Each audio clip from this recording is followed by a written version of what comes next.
আইরে নবী আমার সাধক হালিম বয়তুল্লাহ খাগা উনি গানের লাস্টের ছন্দের মধ্যে বলছে ভট্টাবে দিনের দাল হয়ে যাবে রসাতাল সাধক হালিম বলে চঞ্চল হয়ে ওঠে। এই কথাটার মধ্যে অনেকের দ্বিধাদ্বন্দ্ব থাকতে পারে, এই জন্য আমি একটু কথা বলে যাই। এই কথাটা কিন্তু উনি সবাইকে উদ্দেশ্য করে বলেন, কিছু কিছু ক্ষেত্রে বলেছে। যেরকম আমাদের সমাজের মধ্যে আমরা কিছু মানুষ আছি যারা নবীর নামে আজে বাজে কথা বলি, নবীকে নিয়ে কটূক্তি বলি, বলি না বাবা? এরকমও বলি বেড়ায়। নবীকে অত বেশি সম্মান করার দরকার নাই, কেননা আমরাও মানুষ, নবীও তো মানুষ। আমরা রাস্তা দিয়ে হাঁটলে ছায়া পড়ে, নবীও তো এরকম ছায়া পড়ে। আমরা যেভাবে আসছি দুনিয়াতে নবীও এসেছে, তদ্রুপ অতটুকু সম্মান করো যতটুকু তুমি তোমার বড় ভাইকে। সবাই একবার জোরে জোরে বলে দাও, কেননা আমার নবীর সাথে তুলনা কাউকে করা। আমার নবী মানব নয়, মানবের গঠন ধরে পাপি কাপি করে যোগ উদ্ধারিবে বলে আমার আল্লাহ পাক মা বাবাকে উসিলা করে রহমত স্বরূপ তাকে দুনিয়াতে প্রেরণ করছে।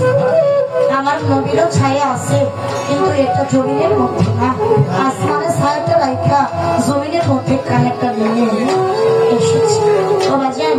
আমি এই জন্য বলবো, যারা নবীকে নিয়ে কটূক্তি করে আজে বাজে কথা বলে, আমরা যেন ওই সমস্ত লোকদের কথা কর্ণপা না করি। আর ওনাদের জন্য ওনাদের ক্ষেত্রে সাধক হালিম বয়াতি বলছে ভট করে হয়ে যাবে অসাধারণ, সাধক হালিম বলে চঞ্চল হয়ে। কারণ আমার নবী ছাড়া আরো নবী পৃথিবীতে এসেছিল, কিন্তু আমার আল্লাহ কাউকে দুস্থ বলে স্বীকার করে নাই, একমাত্র আমার এই নবীকে আল্লাহ দুস্থ বলে স্বীকার করেছে। এই জন্য সাধক হালিম বয়াতি। আমি সংক্ষিপ্ত একটু কথা বললাম। এইবার দুটি কথা বেলায়েত সম্পর্কে আমি জানতে চাইব। প্রথম কথা হলো বেলায়েতের কর্ণধারকে, এটা আমরা প্রত্যেকেই প্রায় জানি। বেলায়েতের কর্ণধার হলো মাওলা আলী। মাওলা আলীর নামের আগে কিন্তু আরো কিছু আছে, শেরে খোদা, মুশকিল কুশা, কারিমুল্লাহ, ওয়াজিব। আল্লাহর নামের শেষেও হু, আলীর নামের শেষেও।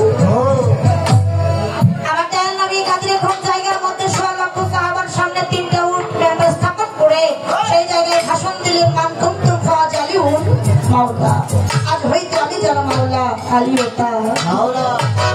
বেলায়েত অর্পণ করলেন, ওই জায়গা থেকে মাওলা আলী বেলায়েত প্রাপ্ত হল।